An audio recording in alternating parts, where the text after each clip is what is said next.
Draconic Chronicles is a cross-platform mod that adds a heap of dragons and wyverns of all shapes and sizes, along with some cool dragon-inspired stuff for your base. The mod currently contains 20 tameable dragons and wyverns. The standard fire, lightning and poison wyverns from the base game are available with a few cosmetic changes, as well as being able to use saddles for extra protection. In fact, many of the dragons and wyverns have a saddle option, some even with a skeletal and tech version. The fire and lightning effects on the wings can be dulled right down if you find them a bit much by using some special crystals. All three have similar breath attacks to their vanilla counterparts. There are the three Crystal Isles wyverns, the tropical, ember and blood variants. They are noticeably faster like their versions from ASE with the same buffs and breath attacks. The saddles again have the skeletal and tech versions. There is a plain crystal wyvern that has fire breath but doesn't have an option for a saddle. There is a version of the ice wyvern from Ragnarok. It also has the skeletal and tech options with the saddle, and its breath attack is the same as in ASE. There's a huge polar dragon that looks cool and has loud thumping footsteps that add to the intimidation of its size. It has a large cone-shaped breath attack as well as a projectile attack that does a large area effect damage, and instead of a regular saddle it has a platform version.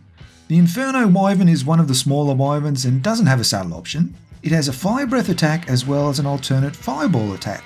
The Rejuvenating Dragon is another of the smaller creatures in the mod and is also one of the slowest, but it makes up for that with the ability to dive like the Griffin. It also has a pretty damaging double slash attack that causes burning, as well as a formidable fire breath attack which actually heals allied creatures. Their poo is also special in that it's used as part of the healing potions that work much like veggie cakes do. The Sand Dragon is one of the smallest dragons and is not a threat to players choosing to run when attacked. They have a saddle option as well as a dive ability similar to the Griffin. They do a double claw attack and have a sand breath attack that does burn damage. The Flameforged Dragon is very similar to the Magmasaurs from ASE in that they are mining machines. They require a saddle to ride and can harvest most resources extremely well. They can use their bite attack to harvest or their breath attack, which unfortunately once triggered tends to run until their stamina is depleted. I'm not sure if that's a bug or intended though. They get a huge weight reduction on metal, stone and flints, and even forge ingots and cooked meat in their inventory. They can hover and move backwards in the air even while using their breath attack to harvest materials. And they look really cool at night. The Worm is a tiny shoulder mount that functions very similar to the Sonomicrops. You can fly, albeit slowly, glide and even parachute down for a soft landing. The Bloodstorm Dragon is another that requires a saddle to ride. It has a cool walking style that isn't just another copy-paste of previous models.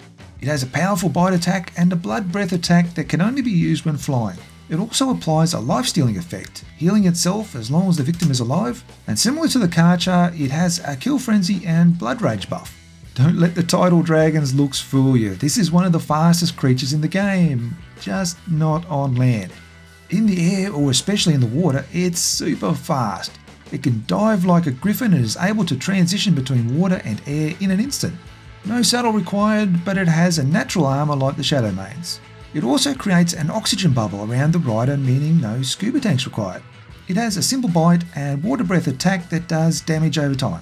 The Wyvernicorn, I hope I pronounced that right, is one of those fun creatures that I'm sure players will use as a status symbol the same way they do with unicorns. There is no need for saddles as again it has a natural armour like the Shadowmanes. It's quite fast in the air and has a griffin-like dive with the added bonus of rainbow trails. No, I'm not making that up. Whee!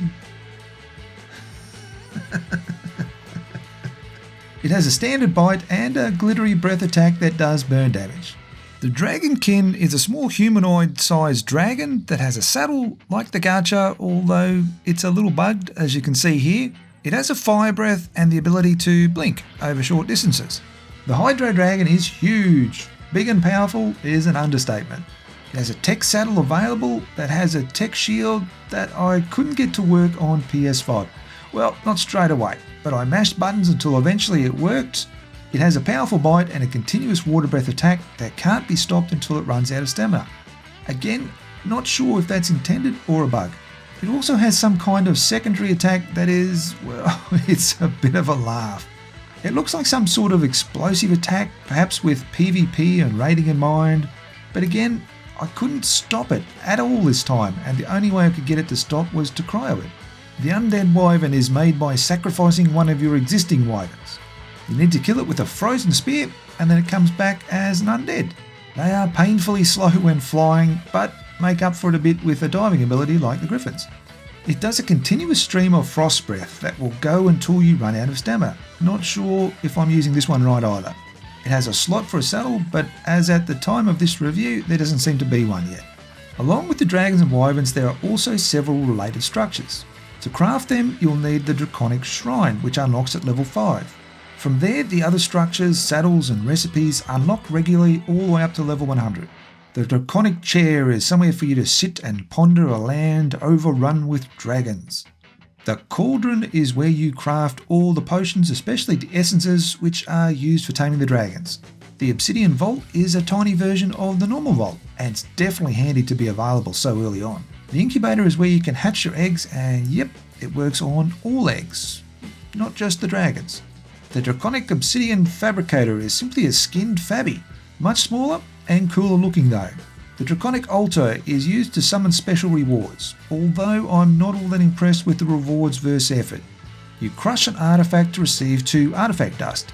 It takes 10 artifact dust to craft 1 loot box, which gives you 1 artifact, although the animation is really well done. You need 50 Draconic Ash to craft a chibi, and neither they nor the ash can be spawned in. They've deliberately designed it to be hard to get and something to work towards. So definitely a status symbol on any server running the mod. There's the Draconic Forge, which is simply a smaller version of the vanilla option, and a fridge which looks great and stores any type of food. And we can't forget the milk crate, which is solely used to store the milk, funny enough. It's recommended to also craft the Draconic Guide, which gives you a lot of info about what you need to craft and tame the different creatures. It even has an admin panel for server owners to control several basic settings without needing access to the ini files. Then there's the Draconic Portable, which is used to summon the mod bosses. I won't spoil the surprise by showing them off, but they are really well worth it and drop some sweet loot. But be prepared, they are tough, really tough. There are a lot of custom resources that are needed for crafting the potions. Most of them are gained from killing and harvesting the wild dragons around the map. You'll also need to do a bit of research with the altar to see what's what in that regard, as well as a bit of trial and error to see which dragons drop what. Okay, pros. There are a heap of really cool looking wyverns and dragons in this mod, more than enough to keep you entertained for quite a long time. The custom crafting gives you another goal and something to work towards, and there are plenty of well-designed structures for your base, as well as the new saddle options, which look great. The custom chibis that everyone, including the admins, have to work for are a great touch as well. The bosses are also really well done and definitely worth the effort of unlocking. Okay, cons. Some of the animations, especially the walking in places, are a bit choppy. Nothing that is a deal breaker though. There is also very little in the way of documentation to explain a lot of the workings of things, outside of the altar, which doesn't address a lot of the questions that seem to continually pop up in their Discord. A lot of stuff here is trial and error, with some suck it and see parts thrown in to keep you on your toes. Although, to be fair, the work that must go into a mod like this would be intense, especially getting everything to work on multiple platforms, so I'm more than willing to forgive a few of these little minor issues. The dragons and wyverns are excellent. Each of them adds its own little things to make them all valuable in their own way. It's also fun to see so many extra flyers around the map, and it adds a real element of danger to the skies that has been missing from Ark for a long time. There's still some work to be done, but we are talking about minor things, and the fact that the mod author is very active in their Discord, as well as continually adding things and addressing issues with patches, is a really positive sign. If you have ever watched the How to Tame Your Dragon movies and wish there were more dragons to tame in Ark, well, wish no more. I'm going to give Draconic Chronicles 4 stars, and make sure you check out these other reviews of some mods that can perhaps add even more fun and value to your game.